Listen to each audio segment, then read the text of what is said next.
ಆತ್ಮೀಯ ವಿದ್ಯಾರ್ಥಿಗಳೇ, ತಮ್ಮೆಲ್ಲರಿಗೂ ಸ್ವಾಗತ ಸುಸ್ವಾಗತ. ಒಂದು ಕುಟುಂಬದ ಸಂಸಾರ ನಡಿಬೇಕಾದ್ರೆ ಅಲ್ಲಿ ಆದಾಯಗಳಿರ್ತವೆ, ಖರ್ಚುಗಳಿರ್ತವೆ. ಹಾಗೆಯೇ ದೇಶ ನಡಿಬೇಕಾದ್ರೆ ಅಲ್ಲಿ ಆದಾಯಗಳಿರುತ್ತೆ, ಖರ್ಚುಗಳಿರುತ್ತೆ. ಅದುವೇ ನಾವು ಬಜೆಟ್ ಅಂತ ಕರಿತೀವಿ. ನಾನು 2025-26ನೇ ಸಾಲಿನ ಕೇಂದ್ರ ಬಜೆಟ್ ಬಗ್ಗೆ ಇವತ್ತು ಸಂಪೂರ್ಣ ಮಾಹಿತಿ ಕೊಡಲಿದ್ದೇನೆ. ನನ್ನ ಚಾನಲ್ಗೆ ಇನ್ನೂ ಯಾರು ಸಬ್ಸ್ಕ್ರೈಬ್ ಮಾಡಿಲ್ಲ, ಈಗಲೇ ಸಬ್ಸ್ಕ್ರೈಬ್ ಮಾಡಿ. ನಾನು ಈ ಬಜೆಟ್ ಬಗ್ಗೆ ಡೀಟೇಲಾಗಿ ಹೋಗೋಕ್ಕಿಂತ ಮುಂಚೆ ನಿಮ್ಗೆ ಒಂದು ವಿಷಯ ಗೊತ್ತಿರಬೇಕು. ಏನಂದರೆ ಆರ್ಥಿಕ ಸಮೀಕ್ಷೆಗೂ ಮತ್ತು ಬಜೆಟ್ಗೂ ಇರುವ ವ್ಯತ್ಯಾಸ. Do you know? ನಿಮ್ಗೆ ಗೊತ್ತಾ? ಆರ್ಥಿಕ ಸಮೀಕ್ಷೆ ಮತ್ತು ಬಜೆಟ್ಗಿರೋ ವ್ಯತ್ಯಾಸ ಭಾಳ ಇಂಪಾರ್ಟೆಂಟ್ ಇದೆ. ಪರೀಕ್ಷೆಗಳಲ್ಲಿ IAS ಹಿಡ್ಕೊಂಡು PC ಎಕ್ಸಾಮ್ವರೆಗೂ ಭಾಳ ಸಲ ಕ್ವಶನ್ ಕೇಳಿದ್ದಾನೆ. ಆರ್ಥಿಕ ಸಮೀಕ್ಷೆ ಇದು 2025 ಇಶ್ಯೂಲ್ಲಿ ಇದೀವಿ ನಾವೀಗ. ಎಸ್, ಈಗ ನಾವು 2025 ಇಶ್ಯೂಲ್ಲಿ ಇದ್ದೀವಿ.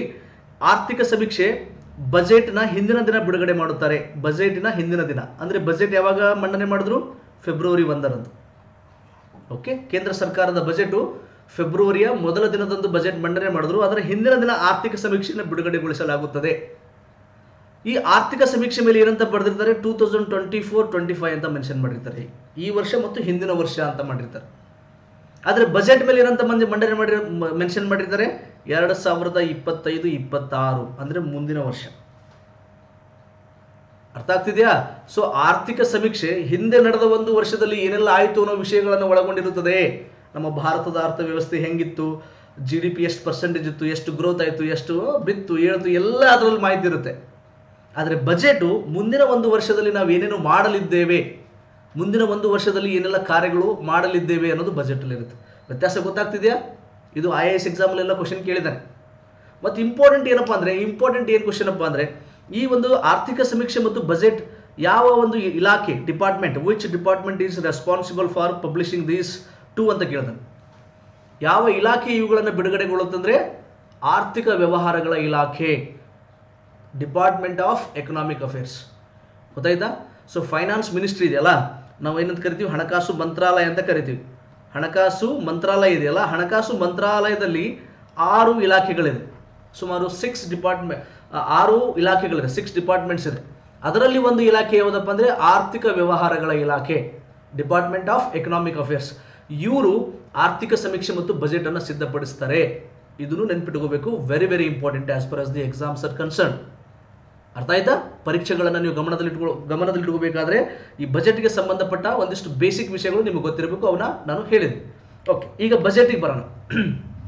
ಸೊ ಈ ಸಾಲಿನ ಬಜೆಟ್ ಘೋಷಣೆ ಏನು ಅಂತ ಪ್ರಶ್ನೆ ಬರ್ಬೋದು. ಘೋಷಣೆ ಏನು ಘೋಷಣೆ ಮಾಡಿದ್ದಾರೆ ಅಂದರೆ, ಕೃಷಿ, ಸಣ್ಣ ಕೈಗಾರಿಕೆ, ಹೂಡಿಕೆ ಮತ್ತು ರಫ್ತು ಅಭಿವೃದ್ಧಿಯ 4 ಎಂಜಿನ್ಗಳಾಗಿ ಘೋಷಣೆ ಮಾಡಿದ್ದಾರೆ. ಅಂದರೆ ಈ ಬಜೆಟಲ್ಲಿ ಪ್ರಮುಖವಾಗಿ ಯಾವುದಕ್ಕೆ ಭಾಳ ಮಹತ್ವ ಕೊಟ್ಟಿದ್ದಾರೆ ಅಂದರೆ ಕೃಷಿ, ಸಣ್ಣ ಕೈಗಾರಿಕೆ, ಹೂಡಿಕೆ, ಇನ್ವೆಸ್ಟ್ಮೆಂಟ್ ಅಂತ ಕರಿತೀವಿ, ಮತ್ತು ರಫ್ತು, ಎಕ್ಸ್ಪೋರ್ಟ್. ಇವುಗಳಿಗೆ ಉತ್ತೇಜನ ನೀಡಲು ಈ ಬಜೆಟಲ್ಲಿ ಹೆಚ್ಚಿಗೆ ಮಹತ್ವ ನೀಡಲಾಗಿದೆ. ಸೊ ಹೀಗಾಗಿ ಈ ಬಜೆಟಿನ ಘೋಷಣೆ ನೆನ್ಪಿಟ್ಕೊಳ್ಳಿ. 4 ಕ್ಷೇತ್ರಗಳು: ಕೃಷಿ, ಸಣ್ಣ ಕೈಗಾರಿಕೆ, ಹೂಡಿಕೆ ಮತ್ತು ರಫ್ತು. ಓಕೆ, ನೆಕ್ಸ್ಟ್ ನೋಡೋಣ.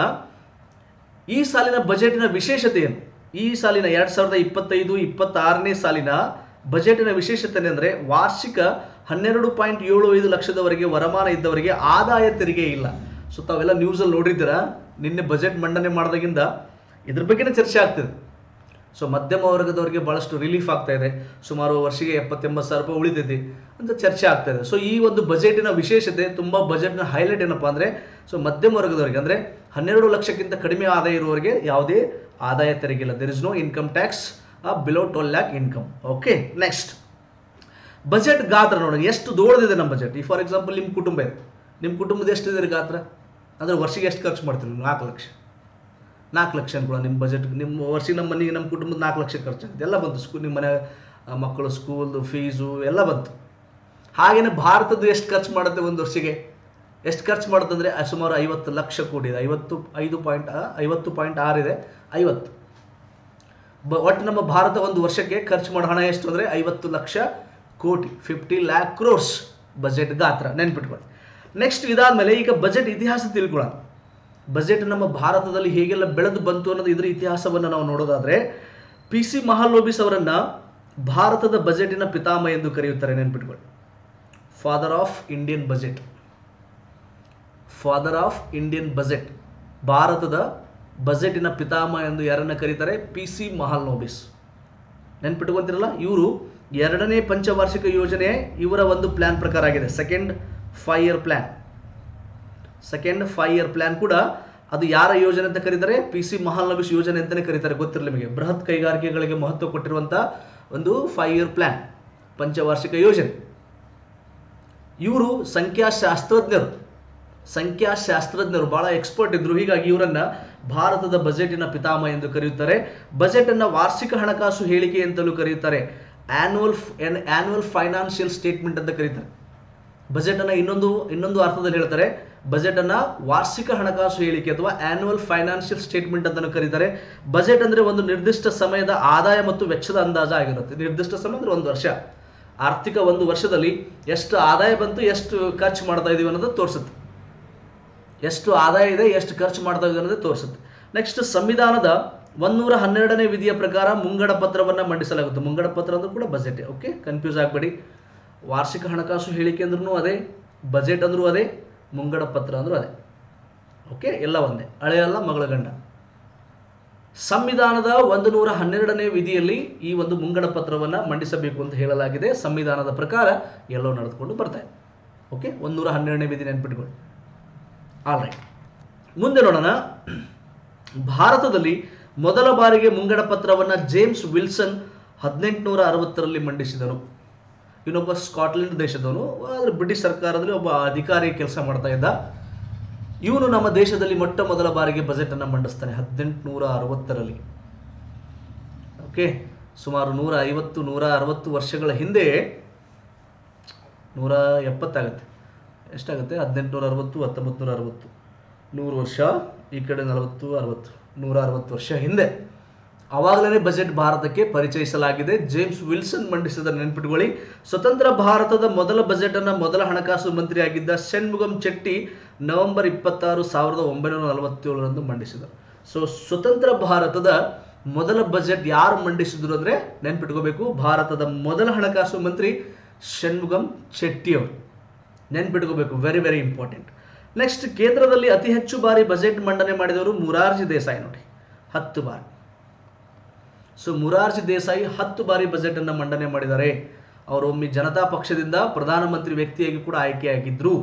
ಯಾಕಂದ್ರೆ ಇಂದಿರಾ ಗಾಂಧಿ ಅವರು ಎಮರ್ಜೆನ್ಸಿ ಹೇರಿದ್ರು. ಎಮರ್ಜೆನ್ಸಿಯ ನಂತರ ಭಾರತದಲ್ಲಿ ಬಹಳಷ್ಟು ಆಕ್ರೋಶ ಇತ್ತು ಕಾಂಗ್ರೆಸ್ ಪಕ್ಷದ ಪರವಾಗಿ. ಹೀಗಾಗಿ ಕಾಂಗ್ರೆಸ್ ಏತರ ಮೊದಲ ಪಕ್ಷ, ಜನತಾ ಪಕ್ಷ ಅಧಿಕಾರಕ್ಕೆ ಬರುತ್ತೆ. ಆ ಒಂದು ಪಕ್ಷದ ಅಭ್ಯರ್ಥಿಯಾಗಿ ಮೊರಾರ್ಜಿ ದೇಸಾಯಿ ಅವರು ಕಾಂಗ್ರೆಸ್ ಏತರ ಮೊದಲ ಪ್ರಧಾನಮಂತ್ರಿಯಾಗಿ ಆಯ್ಕೆ ಆಗ್ತಾರೆ. ಅವರು ಬಹಳಷ್ಟು ವರ್ಷಗಳ ಕಾಲ ಹಣಕಾಸು ಸಚಿವರಾಗಿ ಕೆಲಸ ಮಾಡಿದ್ದಾರೆ. ಅವರು ಅತಿ ಹೆಚ್ಚು. ಈಗ ನಿರ್ಮಲಾ ಸೀತಾರಾಮನ್ ಅವರು ಎಷ್ಟನೇದು ಮಂಡಿಸಿದ್ರು? ಈ ಸಲ 8ನೇದು ನೋಡಿ, ಬರ್ದಿನ ಅನ್ಕೋತೀನಿ, ಮುಂದೆ ಇರ್ಬೋದು. ಈ ಸಲ ನಿರ್ಮಲಾ ಸೀತಾರಾಮನ್ ಅವರು ಕಂಟಿನ್ಯೂಸ್ ಆಗಿ 8ನೇ ಬಜೆಟ್ ಅನ್ನು ಮಂಡನೆ ಮಾಡಿದ್ರು. ಅವರು ಮೊರಾರ್ಜಿ ದೇಸಾಯಿ ಅವರಿಗೆ ಸೈಡ್ ಹೊಡಿದ್ದಾರೆ ಅಂತ ನನಗೆ ಅನ್ಸುತ್ತೆ. ಆರಾಮ್ಸೆ ಅವರನ್ನ ಬೀಟ್ ಮಾಡ್ತಾರೆ. ನೆಕ್ಸ್ಟ್, ನಿರ್ಮಲಾ ಸೀತಾರಾಮನ್ ಅವರು ಈ ಬಾರಿ 8ನೇ ಬಜೆಟ್ ಮಂಡಿಸಿದರು. 2025-26 ಅವ್ರದ್ದು 8ನೇ ಬಜೆಟ್ ನೆನ್ಪಿಟ್ಕೊಳ್ಳಿ. ಅದರಲ್ಲಿ ಒಂದು ಇಂಟ್ರಿಮ್ ಬಜೆಟ್ ಇದೆ, 7 ಸ್ಟ್ರೇಟ್ ಫಾರ್ವರ್ಡ್ ಅಂದ್ರೆ ಸೀದಾ ಲೆಂತಿ ಬಜೆಟ್ಗಳನ್ನು ಮಂಡನೆ ಮಾಡಿದ್ದಾರೆ. ಸಂಜೆ 5 ಗಂಟೆಗೆ ಬಜೆಟ್ ಮಂಡಿಸಲಾಗುತ್ತಿತ್ತು. ಆದರೆ 1999ರಿಂದ ಬೆಳಗ್ಗೆ 11 ಗಂಟೆಗೆ ಮಂಡಿಸಲು ಪ್ರಾರಂಭಿಸ್ತಾರೆ. ವಾಜಪೇಯಿ ಸರ್ಕಾರ ಇತ್ತು. ವಾಜಪೇಯಿ ಸರ್ಕಾರದಿಂದ ಏನಾಗುತ್ತೆ, ಮುಂಚೆ 5 ಗಂಟೆಗೆ ಮಂಡಿಸ್ತಿದ್ರು. ಯಾಕಂದ್ರೆ ಇವೆಲ್ಲ ಬಜೆಟ್ ಎಲ್ಲ ಸ್ಟಾರ್ಟ್ ಮಾಡಿದ್ದು ಬ್ರಿಟಿಷರ. ಇಲ್ಲಿ 5 ಗಂಟೆ ಅಂದ್ರೆ ಅಲ್ಲಿ ಬೆಳಗ್ಗೆ ಆಗ್ತಿತ್ತು. ಆಲ್ಮೋಸ್ಟ್ ಇಂಗ್ಲೆಂಡಲ್ಲಿ ಬೆಳಗ್ಗೆ ಎಲ್ಲ ಮಧ್ಯಾಹ್ನದ ಟೈಮ್ 12 ಗಂಟೆ. ಅವ್ರಿಗೆ ನಮ್ಗೆ 5 ಗಂಟೆ ವ್ಯತ್ಯಾಸ ಇದೆ. 5 ಅವರ್ಸ್ ಗ್ಯಾಪ್ ಇದೆ, 5 ತಾಸು ಗ್ಯಾಪ್ ಇದೆ. ಸೊ ಹೀಗಾಗಿ ಅವ್ರಿಗೆ ಅನುಕೂಲ ಆಗಲಿ ಅಂತೇಳಿ 5 ಗಂಟೆಗೆ ಬಜೆಟ್ ಮಂಡಿಸ್ತಿದ್ರು. ಹೀಗಾಗಿ ಅದೇ ಯಾಕೆ ಮುಂದುವರಿಸ್ಬೇಕು, ನಾವು ನಮ್ಗೆ ಅನುಕೂಲ ನಾವು ಮಂಡಿಸ್ಬೇಕಲ್ಲ ಅಂತೇಳಿ ಈಗ 11 ಗಂಟೆಗೆ ಬಜೆಟನ್ನು ಮಂಡಿಸ್ತಾರೆ. ಆಮೇಲೆ ಫೆಬ್ರವರಿ ತಿಂಗಳ ಮೊದಲ ದಿನದಿಂದ ಬಜೆಟ್ ಮಂಡಿಸಲು ಪ್ರಾರಂಭ ಮಾಡಿದ್ದು 2017-18ನೇ ಸಾಲಿಂದ ಅರುಣ್ ಜೇಟ್ಲಿ ಏನು ಮಾಡ್ತಾರೆ, 2017ನೇ ಇಸ್ವಿಯಿಂದ ಬಜೆಟ್ ಅನ್ನ ಫೆಬ್ರವರಿಯ ಕೊನೆಯ ದಿನವನ್ನು ಮಂಡನೆ ಮಾಡಿದ್ರೆ ಮೊದಲ ದಿನಕ್ಕೆ ತಗೊಂಬಂದ್ರು. ಯಾಕೆ ಅದನ್ನು ಮಾಡಿದ್ರು ಅಂತ ನಾನು ಒಂದು ವಿಡಿಯೋ ಮಾಡೀನಿ. ಆ ವಿಡಿಯೋದ ಲಿಂಕ್ ಕೆಳಗಡೆ ಡಿಸ್ಕ್ರಿಪ್ಷನ್ ಬಾಕ್ಸಲ್ಲಿ ಇದೆ. ಆಮೇಲೆ ಅದ್ರ ಮೇಲೆ ಕ್ಲಿಕ್ ಮಾಡ್ಕೊಂಡು ನೋಡಿ. ಒಂದು 2 ಮಿನಿಟ್ಸ್ ವಿಡಿಯೋ ಇದೆ, 2-2.5 ನಿಮಿಷ ವಿಡಿಯೋ ಇದೆ. ಫೆಬ್ರವರಿ 27-28ಕ್ಕೆ ಮಾಡುವಂಥ ಒಂದು ಬಜೆಟನ್ನು ಯಾಕೆ ಫೆಬ್ರವರಿ 1ಕ್ಕೆ ಮಾಡ್ತಾ ಇದ್ದಾರೆ ಅನ್ನೋದು ಎಕ್ಸ್ಪ್ಲನೇಷನ್ ಕೊಟ್ಟಿದ್ದೀನಿ ನಾನು. ನೆಕ್ಸ್ಟ್ ನೋಡಿ, ಬಜೆಟ್ ಪ್ರಮುಖ ಅಂಶಗಳು ತಗೊಳ್ಳೋಣ. ಈಗ 2025 ಮತ್ತು 26ರ ಬಜೆಟಿನ ಹೈಲೈಟ್ಗಳೇನು, ಈ ಬಜೆಟಲ್ಲಿ ನಿಮಗೆ ಏನು ಪ್ರಶ್ನೆಗಳು ಬರ್ಬೋದು ಎಕ್ಸಾಮ್ಗೆ ಅಂತ ನಾವು ನೋಡೋದಾದ್ರೆ, ಫಸ್ಟ್ ನೋಡಿ, ಈಗ ನೀವು ಫಾರ್ ಎಕ್ಸಾಂಪಲ್ ಈಗ ಬಜೆಟ್ ರೂಪಾಯಿ ಜಮೆ ನೋಡಿ. ಈಗ ಫಾರ್ ಎಕ್ಸಾಂಪಲ್ ಈಗ 100 ರೂಪಾಯಿ ಕೇಂದ್ರ ಸರ್ಕಾರಕ್ಕೆ ಬಂದಿದೆ ಅನ್ಕೊಳ್ಳೋಣ. 100 ರೂಪಾಯಿ ಕೇಂದ್ರ ಸರ್ಕಾರಕ್ಕೆ ಬಂದು ಜಮಾ ಆಗಿದೆ ಅಂತ ಅನ್ಕೊಳ್ಳೋಣ. ಆ 100 ರೂಪಾಯಿದಲ್ಲಿ 100 ರೂಪಾಯಿ ಎಲ್ಲೆಲ್ಲಿಂದ ಬಂತು, ಸೋರ್ಸ್ ಬೇಕಲ್ಲ. ಈಗ ನಿಮ್ದು ಕುಟುಂಬ ಇದೆ, ನಿಮ್ಮ ಕುಟುಂಬಕ್ಕೆ ಈ ವರ್ಷ 2 ಲಕ್ಷ ರೂಪಾಯಿ ಬಂದಿದೆ ಅನ್ಕೊಳ್ಳೋಣ. 2 ಲಕ್ಷ ರೂಪಾಯಿ ಆದಾಯ ಬಂದಿದೆ. ಎಲ್ಲೆಲ್ಲಿಂದ ಬಂತ? ಒಂದು 50,000 ರೂಪಾಯಿ ಹತ್ತಿ, ಒಂದು 30,000 ರೂಪಾಯಿ ತೊಗರಿ. ಯಾಕಂದ್ರೆ ವರ್ಷ ತೊಗರಿ ಲಾಸ್ ಆಗೈತೆ. ಇನ್ನು ಭಾಳ ಜನ ಬೆಳೆ ಪರಿಹಾರಕ್ಕಾಗಿ ಕಾಯ್ಲಾಗತ್ತೆ ರೀ. ಒಂದು 30,000 ರೂಪಾಯಿ ತೊಗರಿ, ಒಂದು 50,000 ರೂಪಾಯಿ ಹತ್ತಿ. ಸೊ ಹೀಗೆ ಭಾಳಷ್ಟು ಮೂಲಗಳಿಂದ ಬಂದಿರತ್ತೆ ಹಣ. ಅಥವಾ ಒಂದು 20,000 ಸಾಲ ತೊಗೊಂಡ್ಬಂದಿರ್ತೀರಿ, ಅದನ್ನು ಆದಾಯನೇ. ನೀವು ಸಾಲ ತೊಗೊಂಡು ಬಂದ್ರೆ ಅದನ್ನು ಆದಾಯನೇ. ಗೊತ್ತಾಯ್ತಾ? ಓಕೆ. ಸೊ ಈಗ ನೋಡೋಣ ಎಲ್ಲೆಲ್ಲಿದೆ ಕಲೆಕ್ಷನ್. 24% ಅಂದ್ರೆ 100ಕ್ಕೆ 24 ರೂಪಾಯಿ ಸಾಲ ಮತ್ತು ಇತರ ಆದಾಯ. ನೋಡಿ, ಸಾಲ ತೊಗೊಂಡು ಬರ್ತಾ ಇದ್ದೀವಿ ನಾವು, ಅಂದ್ರೆ ಸಾಲ ಭಾಳ ಮಾಡ್ತಾ ಇದೆ ಅಂತ ಅರ್ಥ. ಓಕೆ. ನೆಕ್ಸ್ಟ್ ಅದಾದ್ಮೇಲೆ ಆದಾಯ ತೆರಿಗೆ, ಇನ್ಕಮ್ ಟ್ಯಾಕ್ಸ್ ಇಂದ 22% ಬರ್ತಾ ಇದೆ. 22% ಇನ್ಕಮ್ ಟ್ಯಾಕ್ಸ್, ಆದಾಯ ತೆರಿಗೆ ಶ್ರೀಮಂತರ ಮೇಲೆ ಹಾಕ್ತಾರೆ. ಇಷ್ಟು ದಿನ ಗೊತ್ತಲ್ಲ ನಿಮಗೆ. ಈಗ 12 ಲಕ್ಷದ ಒಳಗಡೆ ಇದ್ದವ್ರಿಗಿಲ್ಲ, 12 ಲಕ್ಷದ ಮೇಲೆ ಇದ್ದವ್ರಿಗೆ ಹಾಕ್ತಾರೆ. ನೆಕ್ಸ್ಟ್ ಎಕ್ಸೈಸ್ ಸುಂಕ ಅಂತ ಕರೀತಾರೆ. ಎಕ್ಸೈಸ್ ಡ್ಯೂಟಿ ಗೊತ್ತಾ ಇದು? ಎಕ್ಸೈಸ್ ಸುಂಕ ಅಂದರೆ ಈಗ ಮ್ಯಾನುಫ್ಯಾಕ್ಚರಿಂಗ್, ಕೇಂದ್ರವು ಕೂಡ ಕೆಲವೊಂದು ಮ್ಯಾನುಫ್ಯಾಕ್ಚರಿಂಗ್ ಮೇಲೆ ಡ್ಯೂಟಿ ಹಾಕುತ್ತೆ. ಉತ್ಪಾದನಾ ಸುಂಕ ಅಂತ ಕರೀತಾರೆ. ಈಗ ಬಟ್ಟೆ ಎಲ್ಲ ಉತ್ಪಾದನೆ ಮಾಡ್ತಾರೆ, ಫ್ಯಾಕ್ಟ್ರಿಲಿ ಉತ್ಪಾದನೆ ಆಗುತ್ತೆ, ಅದಕ್ಕೆ ಎಕ್ಸೈಸ್ ಸುಂಕ ಅಂತ ಕರಿತೀವಿ. 5% ಬರುತ್ತೆ. ನೆಕ್ಸ್ಟ್ GST, ಇದು ಭಾಳ ಇಂಪಾರ್ಟೆಂಟ್. ಗೂಡ್ ಸರ್ವಿಸ್ ಟ್ಯಾಕ್ಸ್ 18% GST ಇಂದ ಬರ್ತಾ ಇದೆ. ಅಂದರೆ 100ಕ್ಕೆ 18 ರೂಪಾಯಿ ಇಲ್ಲಿಂದ ಬರ್ತಾ ಇದೆ. ನೆಕ್ಸ್ಟ್ 17% ಕಾರ್ಪೊರೇಷನ್ ತೆರಿಗೆ, ಕಾರ್ಪೊರೇಟ್ ತೆರಿಗೆ ಅಂತ ಕರಿತೀವಿ. ದೊಡ್ಡ ದೊಡ್ಡ ಅಂಬಾನಿ ಅದಾನಿ ಕಟ್ತಾರೆ. ಇನ್ಕಮ್ ಟ್ಯಾಕ್ಸು ಮತ್ತು ಕಾರ್ಪೊರೇಟ್ ಟ್ಯಾಕ್ಸು ಇವು ಶ್ರೀಮಂತರಿಗೆ ಬಿಟ್ಟಿದ್ದಲ್ಲಿ. ಓಕೆ. ನೆಕ್ಸ್ಟ್ ಕಸ್ಟಮ್ ಸುಂಕ. ಕಸ್ಟಮ್ ಅಂದ್ರೆ ಗೊತ್ತಾ ನಿಮಗೆ? ಆಮದು ಮತ್ತು ರಫ್ತಿನ ಮೇಲೆ ಹಾಕುವಂಥ ಶುಲ್ಕ. ಎಕ್ಸ್ಪೋರ್ಟ್ ಇಂಪೋರ್ಟ್ ಮೇಲೆ ಹಾಕ್ತಾರಲ್ಲ, ಅದು 4%. ಆಮೇಲೆ ಸಾಲೇತರ ಬಂಡವಾಳ. ಸೊ ಕೆಲವೊಂದು ಬಂಡವಾಳ ಸೃಷ್ಟಿ ಮಾಡಿರ್ತಾರೆ, ಅಂದರೆ ಕ್ಯಾಪಿಟಲ್ ಸೃಷ್ಟಿ ಮಾಡಿರ್ತಾರೆ, ಅದರಿಂದ 1% ತೆರಿಗೆಯೇತರ ಆದಾಯ. ಈಗ ನೀರಿನ ಬಿಲ್ಲ, ಕರೆಂಟ್ ಬಿಲ್ಲ, ಇವೆಲ್ಲ ತೆರಿಗೆಯೇತರ ಆದಾಯದಲ್ಲಿ ಬರ್ತವೆ. ಈಗ ನೀವು ಬಸ್ ಟಿಕೆಟ್ ಎಲ್ಲ ಕೊಟ್ಟಿರ್ತೀರಿ, ಬಸ್ ಟಿಕೆಟ್ದು, ರೈಲ್ವೆ ಟಿಕೆಟು ಇವೆಲ್ಲ ತೆರಿಗೆಯೇತರ ಆದಾಯ ಅಂತ ಕರೀತಾರೆ. ಅಂತ ಭಾಳ ಅದಾವ. ಅದರಿಂದ 9%. ಸೊ ಎಲ್ಲಿದೆ ಬಂದು ಗೊತ್ತಾ? ಇಲ್ಲಿ ಕ್ವಶನ್ ಏನು ಬರ್ಬೋದು, ನಾಳೆ ಎಕ್ಸಾಮಲ್ಲಿ ಕ್ವಶನ್ ಏನು ಇರ್ಬೋದು ಅಂದರೆ ಇದ್ರ ಮೇಲೆ ಏನು ಬೇಕಾದ ಕ್ವಶನ್ ಕೇಳ್ಬೋದು. ನಾವು ಏನು ಕೇಳ್ಬೋದು? ಒಂದೇದು, ಅತಿ ಹೆಚ್ಚು ಆದಾಯ ಯಾವ ಮೂಲದಿಂದ ಬರುತ್ತದೆ ಅಂತ ಕೇಳಿ ಕೆಳಗೆ ಆಪ್ಷನ್ ಕೊಡ್ಬೋದು. ಸಾಲ 24%. ಅರ್ಥ ಆಯ್ತಾ? ಅತಿ ಹೆಚ್ಚು 2 ಯಾವತ್ತು ಕೇಳ್ತಾನ? ಅತಿ ಹೆಚ್ಚು 2 ಕೇಳ್ಬೋದು. ಒಮ್ಮೆ 2 ಸೇರ್ಸ್ ಕೇಳ್ತಾನ, ಆದಾಯ ತೆರಿಗೆ ಮತ್ತು ಸಾಲ. GST ಇಂದ ಎಷ್ಟು ಕಲೆಕ್ಷನ್ ಆಗುತ್ತೆ ಅಂತ ಕೇಳ್ಬೋದು. ಕ್ವಶನ್ ಏನಾದರೂ ಬರ್ಬೋದು. ಈ ಸಲ ಈ ಕರೆಂಟ್ ಅಫೇರ್ಸ್ ಕ್ವಶನ್ ಎಲ್ಲ 2025-26ನೇ ಸಾಲಿನ ಬಜೆಟ್ ಪ್ರಕಾರ GST ಇಂದ ಎಷ್ಟು ಹಣ ಸಂಗ್ರಹ ಆಯಿತು? 18%. ನೆನಪಿರ್ಬೇಕು ನಿಮಗೆ. ಕಾರ್ಪೊರೇಷನ್ ತೆರಿಗೆಯಿಂದ ಎಷ್ಟು ಬರುತ್ತೆ ಆದಾಯ? ಏನು ಬೇಕಾದ ಕೇಳ್ಬೋದು. ಇದು ಕರೆಕ್ಟ್ ನೆನ್ಪಿಟ್ಕೋಬೇಕು ನೀವು. ಅರ್ಥ ಆಯ್ತಾ? ಸೊ ಈಗ ನೆಕ್ಸ್ಟ್ ಇದನ್ನ ಏನು ಮಾಡಿದೆ ನಾನು, ಹಿಂದಿನ ವರ್ಷಕ್ಕೆ ಕಂಪ್ಯಾರಿಸನ್ ಮಾಡೋಣ. 2025-26 ಬಜೆಟ್ ಮತ್ತು 24-25 ಬಜೆಟ್ ಕಂಪೇರ್ ಮಾಡಿದ್ರೆ ಸಾಲದಿಂದ ಈ ವರ್ಷ 24% ಬರ್ತಾ ಇದೆ. ಅಂದರೆ 100ಕ್ಕೆ 24 ರೂಪಾಯಿ ಬರ್ತಾ ಇದೆ. ಸೊ ಅವಾಗ ಹೋದ ವರ್ಷ 100ಕ್ಕೆ 34 ರೂಪಾಯಿ ಇತ್ತು. ಅಂದರೆ ಈ ವರ್ಷ ಸಾಲ ಕಡಿಮೆ ಮಾಡಿದಾರೆ ಅಂತ ಅರ್ಥ. ಸಾಲ ತೊಗೊಳೋದು ಕಮ್ಮಿ ಆಗಿದೆ ಅಂತ ಅರ್ಥ. ಸಾಲೇತರ ಬಂಡವಾಳ ಈ ಸಲ 1% ಇದೆಯಾ? ಹೋದ ಸಲ 2% ಇತ್ತು. ತೆರಿಗೆಯೇತರ ಬಂಡವಾಳ, ತೆರಿಗೆಯೇತರ ಅಂತ ಹೇಳಿದ್ರೆ ನಿಮಗೆ ರೈಲ್ವೆದು ಇವೆಲ್ಲ ಬರ್ತಾವೆ ಅಮೌಂಟ್, ತೆರಿಗೆಯೇತರ ಅಂತ ಕರಿತೀವಿ ನಾವು. 9 ಇತ್ತು, ಹೋದ ಸಲ 6 9 ಆಗಿದೆ, ಹೆಚ್ಚಳ ಆಗಿದೆ. ಈ ರೈಲ್ವೆ ಟಿಕೆಟ್ ಇಂಥವೆಲ್ಲ ಬರ್ತಾ ಇದೆ. GST 18, ಹೋದ ಸಲ 17. ಅಂದ್ರೆ GST ನೋಡ್ರಿ, ಹಿಂಗೆ ನಾಳೆ ಕಂಪೇರ್ ಮಾಡಿ ಕ್ವಶನ್ ಕೇಳ್ತಾನವ. ಏನು ಬೇಕಾದ ಕ್ವಶನ್ ಬರ್ಬೋದು. ಭಾಳ ನೀವು ಸೂಕ್ಷ್ಮವಾಗಿ ನೋಡಬೇಕು. ಇದನ್ನು ವಿಡಿಯೋ 2-3 ಸಲ ನೋಡಿ, 2-3 ಸಲ ನೀವು ರಿವಿಷನ್ ಮಾಡಬೇಕು. ಕಾರ್ಪೊರೇಟ್ ತೆರಿಗೆ ಮೊದಲು 15% ನೋಡಿ, 100ಕ್ಕೆ 15 ರೂಪಾಯಿ ಕಾರ್ಪೊರೇಟ್ ತೆರಿಗೆ ಬರ್ತಿತ್ತು, ಈಗ 17. ಅಂದರೆ ಕಾರ್ಪೊರೇಟ್ ತೆರಿಗೆನೂ ಕೂಡ ಹೆಚ್ಚಿಗೆ ಬರ್ತಾ ಇದೆ. ಭಾರತದಲ್ಲಿ ಬಿಸ್ನೆಸ್ಗಳು ಸರಿಯಾಗಿ ನಡೀತಾ ಇದೆ ಅಂತ ಅರ್ಥ. ಆದಾಯ ತೆರಿಗೆ ನೋಡಿ, ಮುಂಚೆ 15 ಇತ್ತು, ಈಗ 22% ಇತ್ತು. ಆದಾಯ ತೆರಿಗೆ ಹೆಚ್ಚಾಗಿದೆ, ಶ್ರೀಮಂತರ ಸಂಖ್ಯೆ ಹೆಚ್ಚಾಗಿದೆ ಅಂತ ಅರ್ಥ. ಶ್ರೀಮಂತರಾದರೆ ತಾನೇ ನಾವು ದುಡ್ಡು ಟ್ಯಾಕ್ಸ್ ಕಟ್ಟಕ್ಕೆ ಸಾಧ್ಯ. ಶ್ರೀಮಂತರಾಗಿಲ್ಲ ಅಂದ್ರೆ ಕಟ್ಟಕ್ಕಾಗಲ್ಲ. ಬರೀ ದೆಹಲಿಯಲ್ಲಿ 40 ಲಕ್ಷ ಜನ ಇನ್ಕಮ್ ಟ್ಯಾಕ್ಸ್ ಕಟ್ತಾರೆ. ಬರೀ ದೆಹಲಿ ಸಿಟಿಯಲ್ಲೇ 40 lakhs. ನೆಕ್ಸ್ಟ್ ಕಸ್ಟಮ್ ಸುಂಕ. ಕಸ್ಟಮ್ ಅಂದರೆ ಆಮದು ಮತ್ತು ರಫ್ತು ಸೇಮ್ ಇದೆ, ಅದು ವ್ಯತ್ಯಾಸ ಆಗಿಲ್ಲ. ನೆಕ್ಸ್ಟ್ ಕೇಂದ್ರ ಎಕ್ಸೈಸ್ ಸುಂಕ ಅಂದರೆ ಮ್ಯಾನುಫ್ಯಾಕ್ಚರಿಂಗ್ ಮೇಲೆ ಹಾಕ್ತಾರೆ. ಈ ಒಂದು ಉತ್ಪಾದನೆ ಮೇಲೆ ಹಾಕುವಂಥದ್ದು. ಮುಂಚೆ 7 ಇತ್ತು, ಈಗ 5 ಕಡಿಮೆ ಆಗಿದೆ. ಉತ್ಪಾದನೆ ಕಡಿಮೆ ಆಗಿದೆ ಅಂತ ನಾವು ಹೇಳ್ಬೋದು. ಓಕೆ. ಹಿಂದಿನ ವರ್ಷದ ಬಜೆಟ್ಗೆ ಈ ವರ್ಷದ ಬಜೆಟ್ ನಾನು ಕಂಪೇರ್ ಮಾಡಿದೆ. ನೆಕ್ಸ್ಟ್ ಈಗ ಖರ್ಚು ನೋಡೋಣ. ಆದಾಯ ಮುಗಿತಾ, ಎಲ್ಲೆಲ್ಲಿ ಬಂತ? ಈಗ ಸರ್ಕಾರಕ್ಕೆ 100 ರೂಪಾಯಿ ಬಂತ, ಕೇಂದ್ರ ಸರ್ಕಾರಕ್ಕೆ 100 ರೂಪಾಯಿ ಬಂತ. ಅವ್ರು ಎಲ್ಲೆಲ್ಲಿ ಖರ್ಚು ಮಾಡ್ತಾರೆ? ಇದನ್ನ ಯಾವ ವಲಯಕ್ಕೆ ಎಷ್ಟೆಷ್ಟು ಖರ್ಚು ಮಾಡ್ತಾರೆ ಅನ್ನೋದು ನಾವು ನೆನ್ಪಿಟ್ಬೇಕು. ನಿಮ್ಮ ಕುಟುಂಬದ ಆದಾಯ ಎಷ್ಟಿತ್ತು? 2 ಲಕ್ಷ ಇತ್ತು. ನಾ ಹೇಳಿನಲ್ಲ, 30,000 ರೂಪಾಯಿ ತೊಗರಿ, 50,000 ರೂಪಾಯಿ ಹತ್ತಿ. ನೆನ್ಪಿಟ್ಕೊಂಡಿರಲ್ಲ? ಆ 2 ಲಕ್ಷ ರೂಪಾಯಿಗೆ ನೀವು ಎಲ್ಲೆಲ್ಲಿ ಖರ್ಚು ಮಾಡ್ತೀರಿ? ಕೆಲವ್ರು ಎಲ್ಲೆಲ್ಲಿ ಹಾಕ್ತೀರಿ? ತಂಬಾಕು ಬೇಕು ಭಾಳ ಮಂದಿಗೆ.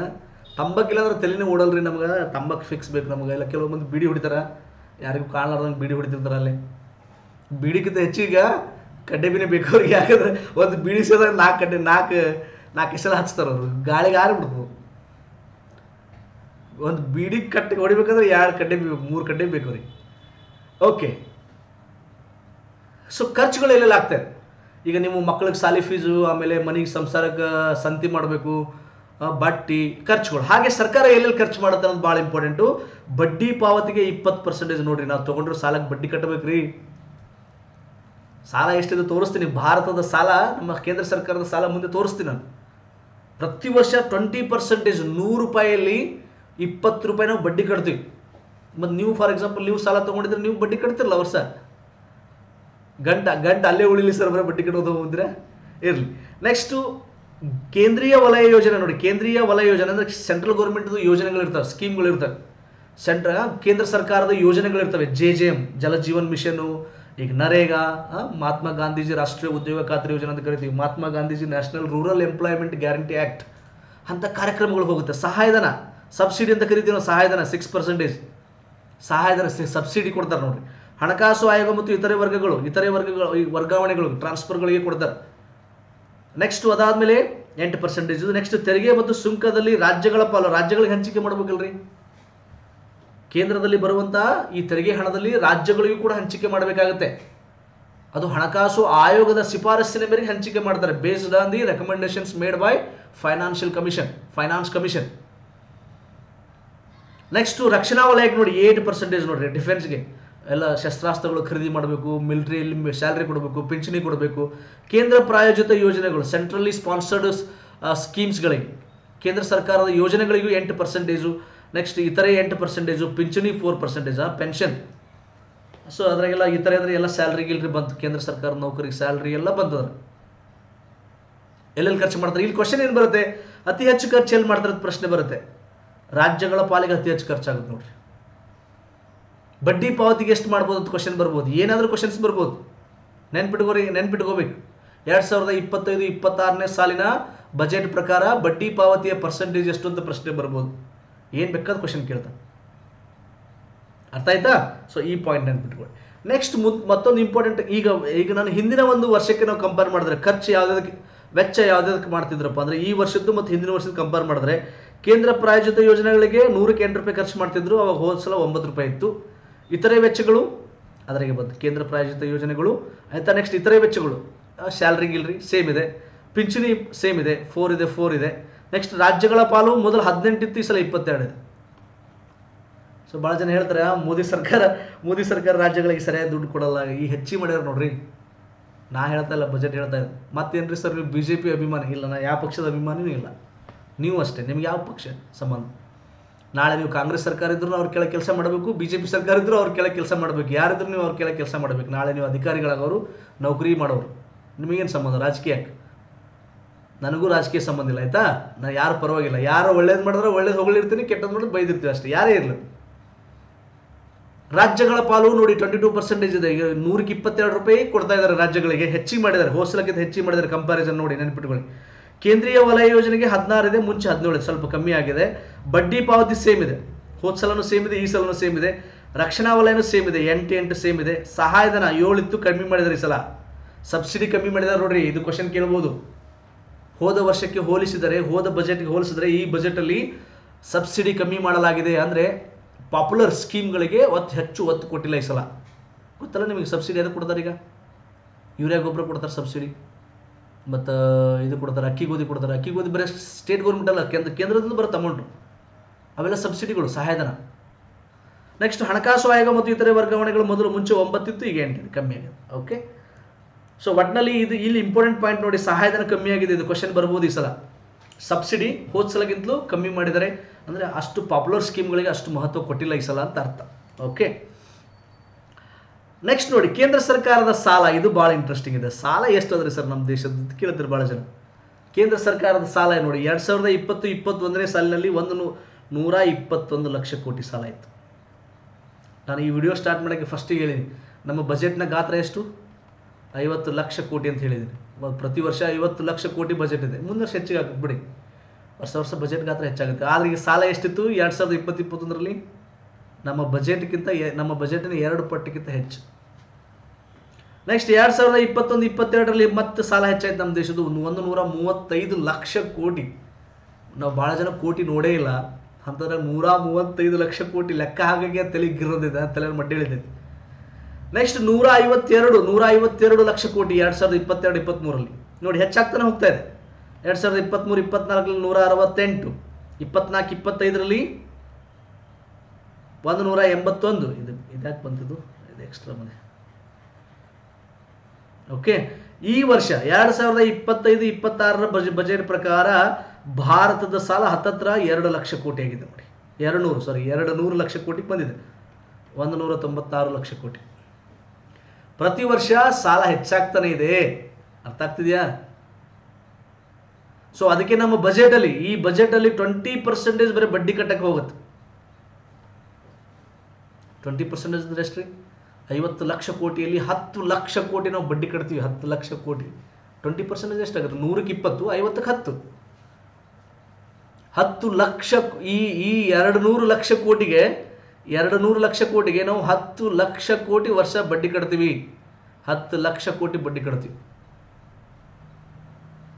ಓಕೆ, ಸೊ ಸಾಲನು ವರ್ಷ ಹೆಚ್ಚಾಗ್ತಾನೆ ಇದೆ ಅನ್ನೋದು ನಾವು ಇಲ್ಲಿ ನಿಮಗೆ ತೋರಿಸಿದ್ದೀನಿ. ಈ ಬಜೆಟಲ್ಲಿ ಅದ್ರ ಬಗ್ಗೆ ಮೆನ್ಷನ್ ಮಾಡಿದ್ದಾರೆ. ನೆಕ್ಸ್ಟ್ ನೋಡಿ, ರಾಜ್ಯಗಳಿಗೆ ತೆರಿಗೆ ಹಂಚಿಕೆ ನೋಡಿ. ಈಗ ನಮ್ಮ ಸಿದ್ದರಾಮಯ್ಯನವರು ಯಾವಾಗಲೂ ಹೇಳ್ತಿರ್ತಾರೆ, ಕರ್ನಾಟಕಕ್ಕೆ ಹಂಚಿಕೆ ಭಾಳ ಕಡಿಮೆ ಮಾಡ್ತೀರಿ, ಉತ್ತರ ಪ್ರದೇಶಕ್ಕೆ ಮಧ್ಯಪ್ರದೇಶ ಹೆಚ್ಚಿಗೆ ಕೊಡ್ತೀರಿ. ನೋಡಿ, ಇದು ಹಣಕಾಸು ಆಯೋಗದ ಶಿಫಾರಸಿನ ಮೇರೆಗೆ ಕೊಡ್ತಾರೆ. ನಿಮಗೆ ಗೊತ್ತಿರಲಿ, ಹಣಕಾಸು ಆಯೋಗ 280ನೇ ವಿಧಿ, ಸಂವಿಧಾನದ 280ನೇ ವಿಧಿ ಹಣಕಾಸು ಆಯೋಗಕ್ಕೆ ಸಂಬಂಧಪಟ್ಟಿದೆ. ಅವ್ರು ಶಿಫಾರಸು ಮಾಡ್ತಾರೆ. ಹೆಂಗೆ ಶಿಫಾರಸು ಮಾಡ್ತಾರೆ? ಬಡ ರಾಜ್ಯಗಳಿಗೆ ಹೆಚ್ಚಿಗೆ ಹಣ ಕೊಡಬೇಕಂತ ಹೇಳ್ತಾರೆ. ಯಾವ ರಾಜ್ಯದಲ್ಲಿ ಜನಸಂಖ್ಯೆ ಹೆಚ್ಚಿಗಿದೆ ಅವ್ರಿಗೆ ಹೆಚ್ಚಿಗೆ ಹಣ ಕೊಡಬೇಕು. ಯಾವ ರಾಜ್ಯದಲ್ಲಿ ಅರಣ್ಯ ಪ್ರದೇಶ ಹೆಚ್ಚಿಗಿದೆ, ಯಾಕಂದ್ರೆ ಅಲ್ಲಿ ಅರಣ್ಯ ಹೆಚ್ಚಿಗಿದ್ದಾಗ ಅಲ್ಲಿ ಕೈಗಾರಿಕೆಗಳು ಮಾಡೋಕ್ಕಾಗಲ್ಲ. ಯಾವ ಪ್ರದೇಶದಲ್ಲಿ ಮರುಭೂಮಿ ಹೆಚ್ಚಿಗಿದೆ ಅವ್ರಿಗೆ ಕೊಡಬೇಕಾಗುತ್ತೆ. ಹಿಂಗೆ ಭಾಳಷ್ಟು ವಿಷಯಗಳನ್ನು ಇಟ್ಕೊಂಡು ಅವರು ಒಂದು ಶಿಫಾರಸನ್ನು ಮಾಡ್ತಾರೆ. ಅದಕ್ಕೆ ಅನುಗುಣವಾಗಿ ಕೇಂದ್ರ ಸರ್ಕಾರ ಕೊಡುತ್ತೆ. ಅರ್ಥ ಆಯ್ತಾ? ನಾವೇನಂತೀವಿ, ನಮ್ಮ ರಾಜ್ಯದಿಂದ ಇಷ್ಟು ಹಣ ಹೋಗುತ್ತೆ, ನಿಮಗೆ ನಮಗೆ ವಾಪಸ್ ಕಮ್ಮಿ ಕೊಡ್ತೀರಿ. ಎಸ್, ಕಮ್ಮಿ ಬರುತ್ತೆ. ಇದರಲ್ಲಿ ರಾಜಕೀಯ ಮಾಡುವಂಥದ್ದಿಲ್ಲ. ದೇಶ ಇಂಪಾರ್ಟೆಂಟ್ ಇಲ್ಲಿ. ನಮ್ಮ ರಾಜ್ಯಗಳೆಲ್ಲ ಆಮೇಲೆ 2ನೇ ಸ್ಥಾನ, ಮೊದಲು ದೇಶ ಬರುತ್ತೆ. ಅರ್ಥ ಆಗ್ತಿದೆಯಾ?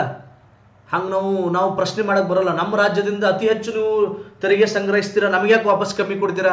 ಇಲ್ಲಿ ನೋಡಿ, ಉತ್ತರ ಪ್ರದೇಶಕ್ಕೆ ಈ ಈ ವರ್ಷ 2.5 ಲಕ್ಷ ಕೋಟಿ ಕೊಟ್ಟಿದ್ದಾರೆ. ನಮ್ಮ ಕರ್ನಾಟಕಕ್ಕೆ ಎಷ್ಟು ಕೊಟ್ಟಿದ್ದಾರೆ? ಬರೀ 51,876 ಕೋಟಿ ಕೊಟ್ಟಿದ್ದಾರೆ.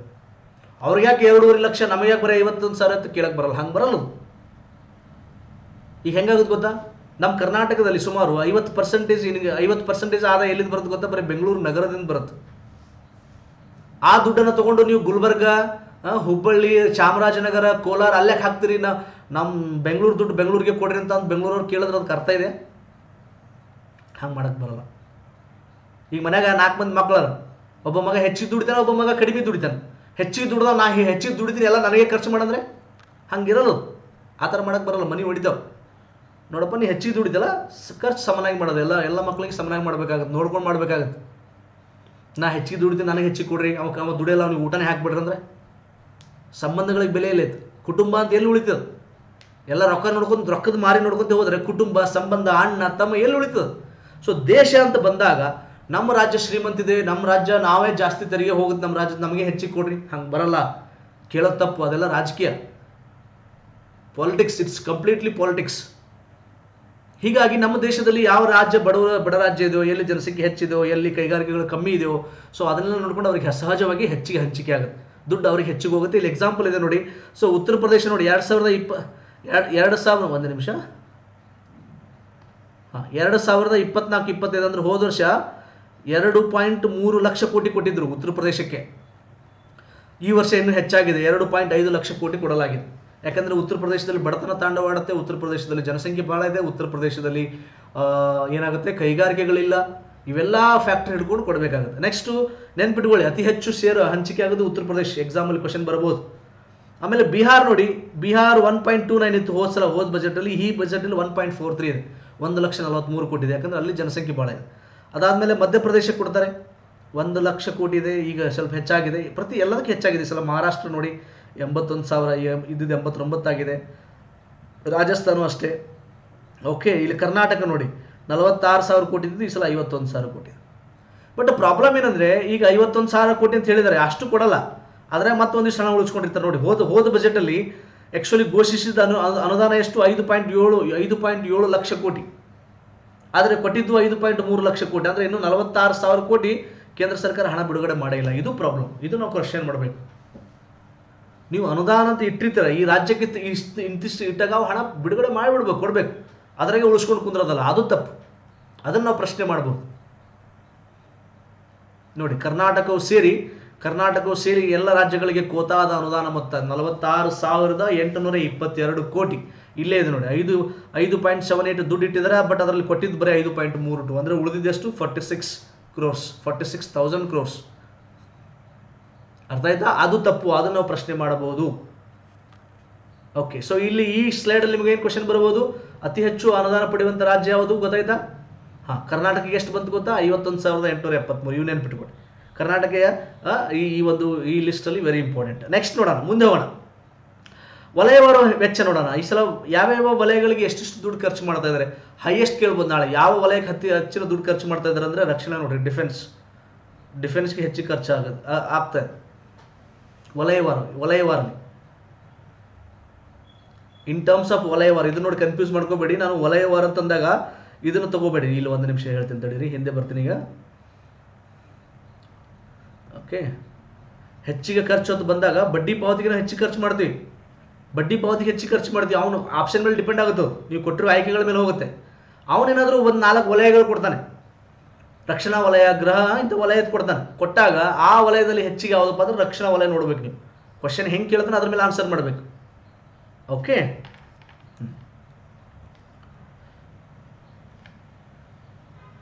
ಓಕೆ, ಇಲ್ಲಿ ನೋಡಿ, ರಕ್ಷಣಾ ವಲಯಕ್ಕೆ 4,91,732 ಕೋಟಿ ಖರ್ಚು ಮಾಡ್ತಾ ಇದ್ದಾರೆ. ಗ್ರಾಮೀಣಾಭಿವೃದ್ಧಿ ಸೆಕೆಂಡ್ ಸ್ಥಾನದಲ್ಲಿದೆ. ಗೃಹ, ಪೊಲೀಸ್ ಇಲಾಖೆ, ನೆಕ್ಸ್ಟ್ ಕೃಷಿ, ಶಿಕ್ಷಣ, ಆರೋಗ್ಯ, ನಗರಾಭಿವೃದ್ಧಿ, IT ಮತ್ತು ಟೆಲಿಕಾಂ, ಇಂಧನ, ವಾಣಿಜ್ಯ, ಸಮಾಜ ಕಲ್ಯಾಣ, ವಿಜ್ಞಾನ. ಒಂದ್ಸಲ ವಿಡಿಯೋ ಪಾಸ್ ಮಾಡಿ ಕರೆಕ್ಟಾಗಿ ಅಬ್ಸರ್ವ್ ಮಾಡಿ. ಜಸ್ಟ್ ನೀವು ಎಲ್ಲ ಗಮನದಲ್ಲಿ ಇಟ್ಕೋಬೇಕು. ನಾಳೆ ಕ್ವಶನ್ ಏನು ಬೇಕಾದ್ರೂ ಕೇಳ್ಬೋದು, ಅವ್ನು ಹೆಂಗೆ ಬೇಕಾದ ಕ್ವಶನ್ ಬರ್ಬೋದು. ಅರ್ಥ ಆಗ್ತಿದೆಯಾ? ಸೊ ಇಲ್ಲಿ ರಕ್ಷಣಾ ವಲಯಕ್ಕೆ ಈ ವಲಯಗಳು ಕೊಟ್ಟಾಗ ಅವನೇನಾದ್ರೂ ಈ 4 ವಲಯಗಳು ಕೊಟ್ಬಿಟ್ಟು, ಆಪ್ಷನ್ 4 ವಲಯ ಕೊಟ್ಬಿಟ್ಟು, ಯಾವ ವಲಯಕ್ಕೆ ಹೆಚ್ಚಿನ ಹಣವನ್ನು ಈ ವರ್ಷದ ಬಜೆಟಲ್ಲಿ ಇಡಲಾಗಿದೆ ಅಂದರೆ ನೀವು ಆನ್ಸರ್ ರಕ್ಷಣಾ ವಲಯ ಅಂತ ಹಾಕಬೇಕು. ಗೊತ್ತಾಯ್ತಲ್ಲ? ಸೊ ಒಂದ್ಸಲ ಕರೆಕ್ಟಾಗಿ ನೋಡಬೇಕು. ನಾಳೆ ಎಕ್ಸಾಮಲ್ಲಿ ಕ್ವಶನ್ ಬಂದರೂ ನೀವು ಆನ್ಸರ್ ಮಾಡೋ ಕೆಪಾಸಿಟಿ ನಿಮ್ಗೆ ಇರಬೇಕು. ಓಕೆ, ನೋಡಿ ನೆಕ್ಸ್ಟ್ ಇನ್ನೊಂದಿಷ್ಟು ಇಂಪಾರ್ಟೆಂಟ್ ಪಾಯಿಂಟ್ಗಳು ನೋಡಿ. ದೇಶದ ನವೋದ್ಯಮಗಳನ್ನು ಉತ್ತೇಜಿಸಲು 10,000 ಕೋಟಿ ಮೊತ್ತದ ನೂತನ ನಿಧಿ ಯೋಜನೆಯನ್ನು ಹಣಕಾಸು ಸಚಿವರು ಮಂಡಿಸಿದ್ದಾರೆ. ಅಂದರೆ ಸ್ಟಾರ್ಟಪ್ಸ್ ಅಂತ ಕರಿತೀವಿ ನಾವು. ಸ್ಟಾರ್ಟಪ್ಸ್ ಹೊಸದಾಗಿ ನೀವು ಉದ್ಯೋಗಗಳು ಸ್ಟಾರ್ಟ್ ಮಾಡ್ತಿರಲ್ಲ, ಅವರಿಗೆ ಪ್ರಮೋಷನ್ ಮಾಡಲ್ಲ, ಅವರಿಗೆ ಉತ್ತೇಜಿಸಲು 10,000 ಕೋಟಿ ಎತ್ತಿಡಲಾಗಿದೆ. ಒಂದು ನೂತನ ನಿಧಿಯನ್ನು ಮಾಡಿದ್ದಾರೆ, ನೂತನ ನಿಧಿ ಯೋಜನೆ ಅಂತ ಮಾಡಿದ್ದಾರೆ. ಆ ನೂತನ ನಿಧಿ ಯೋಜನೆಯಲ್ಲಿ 10,000 ಕೋಟಿ ಎತ್ತಿಟ್ಟಿದ್ದಾರೆ ಈ ವರ್ಷ. ಸೊ ಹೊಸ ಸ್ಟಾರ್ಟಪ್ಗಳಿಗೆ ಸಹಾಯ ಮಾಡೋದು, ಹೆಲ್ಪ್ ಮಾಡೋದು. 2028ರವರೆಗೆ ಜಲಜೀವನ್ ಮಿಷನ್ ವಿಸ್ತರಣೆ ನೋಡಿ, JJM ಅಂತ ಕರಿತೀವಿ ನಾವು. ನಿಮ್ಮ ಊರಾಗೆಲ್ಲ JJM ಕಾರ್ಯಕ್ರಮಗಳು ಮಾಡಿದಾರೆ ಅನ್ಕೋತೀವಿ. ಅದು ಆ್ಯಕ್ಚುಲಿ 2025 ಮುಗಿಬೇಕಾಯಿತು, ಬಟ್ 28ರವರೆಗೂ ವಿಸ್ತರಿಸ್ತಾ ಇದ್ದಾರೆ. ಯಾಕಂದರೆ ಇದೇನಪ್ಪ ಅಂದರೆ ಭಾರತದ ಗ್ರಾಮೀಣ ಭಾಗದ ಪ್ರತಿಯೊಂದು ಕುಟುಂಬಗಳಿಗೆ ಶುದ್ಧ ಕುಡಿಯುವ ನೀರು, ಅದು ನಲ್ಲಿ ಮುಖಾಂತರ ಶುದ್ಧ ಕುಡಿಯುವ ನೀರನ್ನು ಒದಗಿಸ್ಬೋದು, ಫಿಲ್ಟರ್ ನೀರು ಹಳ್ಳಿ. ಸೊ ಇದು 2019ರಲ್ಲಿ ಕಾರ್ಯಕ್ರಮ ಪ್ರಾರಂಭ ಮಾಡಿದ್ದಾರೆ. ಸೊ ಈಗ ಇಲ್ಲಿವರೆಗೆ 80% ಸಾಧನೆ ಮಾತ್ರ ಆಗಿದೆ, ಇನ್ನು 20% ಸಾಧನೆ ಬಾಕಿ ಉಳಿದಿದೆ. ಹೀಗಾಗಿ ಮತ್ತೆ 3 ವರ್ಷಗಳ ಕಾಲ ವಿಸ್ತರಣೆ ಮಾಡಿದ್ದಾರೆ. 2028ರವರೆಗೆ JJM ಕಾರ್ಯಕ್ರಮ ಮುಂದುವರೆಯಲಿದೆ. ನೆನಪಿಟ್ಕೊಳ್ಳಿ. ಗ್ರಾಮೀಣಾಭಿವೃದ್ಧಿಗೆ 2.6 ಲಕ್ಷ ಕೋಟಿ ಮೀಸಲು. ಇದರಲ್ಲಿ ಅತಿ ಹೆಚ್ಚಿನ ಪಾಲು ನರೇಗಾ ಕಾರ್ಯಕ್ರಮ ನೋಡ್ರಿ. ಸೊ ನರೇಗಾ ಕಾರ್ಯಕ್ರಮಕ್ಕೆ ಇನ್ನೂ ಹೆಚ್ಚು ಮಾಡಿದ್ದಾರೆ. ಹೋದ ಸಲ ನನಗೆ ಅನಿಸುತ್ತೆ 75,000 ಕೋಟಿ ಇಟ್ಟಿದ್ರು ಹೋದ ಬಜೆಟಲ್ಲಿ. ಈ ಸಲ 86,000 ಕೋಟಿ ಹೆಚ್ಚು ಮಾಡಿದ್ದಾರೆ ನೋಡಿ. ನರೇಗಾ ಕಾರ್ಯಕ್ರಮ ಗೊತ್ತಲ್ಲ ನಿಮಗೆ? ಮಹಾತ್ಮ ಗಾಂಧೀಜಿ ರಾಷ್ಟ್ರೀಯ ಉದ್ಯೋಗ ಖಾತ್ರಿ ಯೋಜನೆ ಅಂತ ಕರೀತಾರೆ. ಗ್ರಾಮೀಣ ಭಾಗದಲ್ಲಿ ಯಾರಿಗೆ ಎಜುಕೇಷನ್ ಶಿಕ್ಷಣ ಇಲ್ಲವೋ, ಯಾರಿಗೆ ಕೌಶಲ್ಯ ಇಲ್ಲವೋ ಅಂಥ ವ್ಯಕ್ತಿಗಳಿಗೆ ಉದ್ಯೋಗವನ್ನು ಒದಗಿಸಿಕೊಡುತ್ತದೆ. ಇದು ಗ್ರಾಮೀಣ ಭಾಗದಿಂದ ನಗರ ಭಾಗಗಳಿಗೆ ಹೋಗುವ ವಲಸೆಯನ್ನು ತಡೆಯುತ್ತದೆ. ಅಂದರೆ ಗ್ರಾಮೀಣ ಭಾಗದಲ್ಲಿ ಉದ್ಯೋಗ ಒದಗಿಸಿಕೊಡುವ ಉದ್ದೇಶ. ಈ ಕಾರ್ಯಕ್ರಮಕ್ಕೆ ಈ ಒಂದು NDA ಸರ್ಕಾರ, ಈಗ ಪ್ರೆಸೆಂಟ್ ಸರ್ಕಾರ ಮತ್ತಷ್ಟು ಬೆಂಬಲ ನೀಡಿದೆ ಅನ್ನೋದು ಇಲ್ಲಿ ತೋರಿಸಿಕೊಡುತ್ತೆ. ಹೆಚ್ಚಿಗಿನ ದುಡ್ಡು ಇಟ್ಟಿದ್ದಾರೆ. ಓಕೆ, ನೆಕ್ಸ್ಟ್ ನೋಡಿ, ಈ ಬಜೆಟ್ನಲ್ಲಿ ರೈಲ್ವೆ ಯೋಜನೆಗಳಿಗೆ 2.5 ಲಕ್ಷ ಕೋಟಿ ಮೀಸಲಿಡಲಾಗಿದೆ. ಮುಂದಿನ ದಿನಗಳಲ್ಲಿ 200 ವಂದೇ ಭಾರತ್, 100 ಅಮೃತ್ ಭಾರತ್, 50 ನಮೋ ಭಾರತ್ ರೈಲುಗಳನ್ನು ನಿರ್ಮಿಸುವ ಯೋಜನೆಯನ್ನು ಬಜೆಟ್ನಲ್ಲಿ ಘೋಷಿಸಲಾಗಿದೆ. ಈಗ ಮೋದಿ ಸರ್ಕಾರದ ವಿಶೇಷ ಏನು ಗೊತ್ತಾ? ಇವರು ರೈಲ್ವೆಗೆ ಭಾಳ ಮಹತ್ವ ಕೊಡ್ತಾರೆ. ರೈಲ್ವೆಗೆ ಭಾಳ ಇಂಪಾರ್ಟೆನ್ಸ್ ಕೊಡ್ತಾರೆ. ಒಟ್ಟಲ್ಲಿ ಟ್ರಾನ್ಸ್ಪೋರ್ಟೇಷನ್ಗೆ ಇಂಪಾರ್ಟೆನ್ಸ್ ಕೊಡ್ತಾರೆ. ಈಗ ವಿಮಾನ ಯಾವುಗಳು ಹೊಸದಾಗಿ ಮತ್ತೊಂದಿಷ್ಟು ಕಾರ್ಯಕ್ರಮಗಳು, ರೈಲ್ವೆಗಳು ಹಳೆ ಟ್ರ್ಯಾಕ್ಗಳು ಹೆಚ್ಚಿಗೆ ಮಾಡೋದು, ರೈಲ್ವೆಗಳು ಹೆಚ್ಚಿಗೆ ಮಾಡೋದು ಯಾವಾಗಲೂ ಫಸ್ಟಿಂದ 2014ರಿಂದ ಇದೆ. ಅದರ ಒಂದು ನೇತೃತ್ವದಲ್ಲಿ ಮತ್ತೆ ಭಾಳಷ್ಟು ಹಣ ಇಟ್ಟಿದ್ದಾರೆ. 2.5 ಲಕ್ಷ ಕೋಟಿ ರೈಲ್ವೆ ವಿಭಾಗಕ್ಕೆ ಇಟ್ಟಿದ್ದಾರೆ. ಅಲ್ಲಿ ಮುಂದೆ ಈ 2-3 ವರ್ಷಗಳಲ್ಲಿ, ಮುಂದಿನ 2-3 ವರ್ಷಗಳಲ್ಲಿ 200 ವಂದೇ ಭಾರತ್ ಹೊಸ ಟ್ರೈನ್ಗಳು ಬರ್ತಾವಂತೆ, 100 ಅಮೃತ್ ಭಾರತ್ ಬರ್ತಾವಂತೆ, 50 ನಮೋ ಭಾರತ್ ಟ್ರೈನ್ಗಳೆಲ್ಲ ಬರೋದಕ್ಕೆ ಎಲ್ಲ ಈ ಸಲ ದುಡ್ಡು ಅಲಾಟ್ ಮಾಡಿದ್ದಾರೆ. ನೆಕ್ಸ್ಟ್ ಇ ಕಾಮರ್ಸ್ ಕ್ಷೇತ್ರದಲ್ಲಿ, ಈ ಜೊಮ್ಯಾಟೊ ಸ್ವಿಗ್ಗಿಯಲ್ಲಿ ಕೆಲಸ ಮಾಡ್ತಾರೆ ನೋಡ್ರಿ, ಅವ್ರಿಗೆ ಇ ಕಾಮರ್ಸ್ ಕ್ಷೇತ್ರದಲ್ಲಿ ತೊಡಗಿರುವ 1 ಕೋಟಿ ಗಿಗ್ ಕಾರ್ಮಿಕರಿಗೆ, ಗಿಗ್ ಅಂದ್ರೆ ಅವರಿಗೆ ನಿಮಗೆಲ್ಲ ಮನಿ ಪಾರ್ಸಲ್ ತಂದು ಕೊಡ್ತಾರಲ್ರಿ, ಈ ಅಮೆಝಾನ್ದಲ್ಲಿ ಕೆಲಸ ಮಾಡ್ತಾರೆ, ಸ್ವಿಗ್ಗಿ, ಜೊಮ್ಯಾಟೊ, ಫ್ಲಿಪ್ಕಾರ್ಟ್ ಅಲ್ಲೆಲ್ಲ ಕೆಲಸ ಮಾಡ್ತಾರಲ್ಲ, ಸೊ ಅವರೆಲ್ಲ ಗಿಗ್ಗಿಗಳಂತ ಕರೀತಾರೆ, ಗಿಗ್ ಅಂತ ಕರೀತಾರೆ. ಅವರೆಲ್ಲ ಗಿಗ್ ಕಾರ್ಮಿಕರಿಗೆ ಈ ಶ್ರಮ ಪೋರ್ಟಲ್ ಅಲ್ಲಿ ಅವರ ನೋಂದಣಿಗೆ ಕ್ರಮ ಕೈಗೊಳ್ಳಲಾಗುವುದು. ಅಸಂಘಟಿತ ವಲಯದಲ್ಲಿ ಕೆಲಸ ಮಾಡುವ ಕಾರ್ಮಿಕರ ನೋಂದಣಿಗಾಗಿ ಈ ಶ್ರಮ್ ಪೋರ್ಟಲ್ ಅನ್ನು 2021ರಲ್ಲಿ ಪ್ರಾರಂಭಿಸಲಾಯಿತು. 2025 ಜನವರಿ 27ರವರೆಗೆ 30.5 ಕೋಟಿ ಕಾರ್ಮಿಕರು ಇದರಲ್ಲಿ ನೋಂದಣಿ ಮಾಡಿಸಿಕೊಂಡಿದ್ದಾರೆ. ಈ ಶ್ರಮ ಪೋರ್ಟಲ್ ಅಲ್ಲಿ ನೋಂದಣಿ ಮಾಡೋದಕ್ಕೆ ಇವರಿಗೆ ಅವಕಾಶ ಕೊಟ್ಟಿದ್ದಾರೆ. ಸುಮಾರು 1 ಕೋಟಿ ಇ ಕಾಮರ್ಸ್ ಅಲ್ಲಿ ಕೆಲಸ ಮಾಡುವಂತ ಗಿಗ್ ಕಾರ್ಮಿಕರಿಗೆ ಅಲ್ಲೆಲ್ಲ ಸರ್ವಿಸ್ ಕೊಡ್ತಾರಲ್ಲ ಅವರಿಗೆ. ಓಕೆ, ಸೊ ನಾನು ಇಂಪಾರ್ಟೆಂಟ್ ಪಾಯಿಂಟ್ಸ್ಗಳನ್ನು ಇದರಲ್ಲಿ ಕವರ್ ಮಾಡಿದ್ದೀನಿ. ಮತ್ತು ಈ ಬಜೆಟಲ್ಲಿ ಯಾವುದಾದ್ರೂ ಪಾಯಿಂಟ್ ಮಿಸ್ ಆಗಿದ್ರೂ ಕೂಡ ನಾನು MCQs ತೊಗೊಂಡು ಬರೋನಿದ್ದೀನಿ. ಇನ್ನು ಕೆಲವೇ ದಿನಗಳಲ್ಲಿ ಇದೇ ವಿಡಿಯೋನ ಇಲ್ಲಿ ಅಪ್ಲೋಡ್ ಮಾಡ್ತೇನೆ. ಇನ್ನೊಂದು 4-5 ದಿನ ಅಥವಾ ಒಂದು ವಾರದಲ್ಲಿ ಇದೇ ಯೂಟ್ಯೂಬ್ ಚಾನಲಲ್ಲಿ ಈ ಬಜೆಟ್ ಮೇಲೆ ಮತ್ತು ಆರ್ಥಿಕ ಸಮೀಕ್ಷೆ, ಈ ವರ್ಷದ ಆರ್ಥಿಕ ಸಮೀಕ್ಷೆ ಮತ್ತು ಬಜೆಟ್ ಮೇಲೆ ಸುಮಾರು ಒಂದು 200-300 ಕ್ವಶನ್ಸ್ ಮಾಡಬೇಕಂತ ಅನ್ಕೊಂಡಿನಿ. ಅಟ್ಲೀಸ್ಟ್ ಒಂದು 100-150 ಕ್ವಶನ್ಸ್ ಆದರೂ ಆಗ್ತವೆ. ಇಂಪಾರ್ಟೆಂಟ್ ಕ್ವಶನ್ಸನ್ನು ಕವರ್ ಮಾಡಿ ಆ ಒಂದು ವಿಡಿಯೋನು ಕೂಡ ಈ ಒಂದು ಚಾನಲಲ್ಲಿ ಅಪ್ಲೋಡ್ ಮಾಡ್ತೀನಿ. ನಮ್ಮ ಚಾನಲ್ಗೆ ಸಬ್ಸ್ಕ್ರೈಬ್ ಮಾಡ್ಕೊಂಡು ಇಟ್ಕೊಂಡಿರಿ. ನಿಮಗೆ ಲಾಸ್ಟ್ ಮೂಮೆಂಟಲ್ಲಿ ನಿಮಗೆ ಆ ಒಂದು ಸಬ್ಸ್ಕ್ರೈಬ್ ಮಾಡಿದಾಗ ಆ ವಿಡಿಯೋ ನಿಮಗೆ ರೆಕಮೆಂಡ್ ಆಗುತ್ತೆ, ಆ ವಿಡಿಯೋನು ಕೂಡ ನೀವು ನೋಡ್ಬೋದು. ಆಲ್ ರೈಟ್, ಈ ವಿಡಿಯೋ ತಮಗೆ ಭಾಳಷ್ಟು ಯೂಸ್ಫುಲ್ ಆಗಲಿದೆ ಅಂತ ಭಾವಿಸ್ತೇನೆ. ಥ್ಯಾಂಕ್ ಯು ಸೋ ಮಚ್, ಧನ್ಯವಾದಗಳು. ಮತ್ತೆ ಮುಂದಿನ ವಿಡಿಯೋದಲ್ಲಿ ಭೇಟಿಯಾಗೋಣ.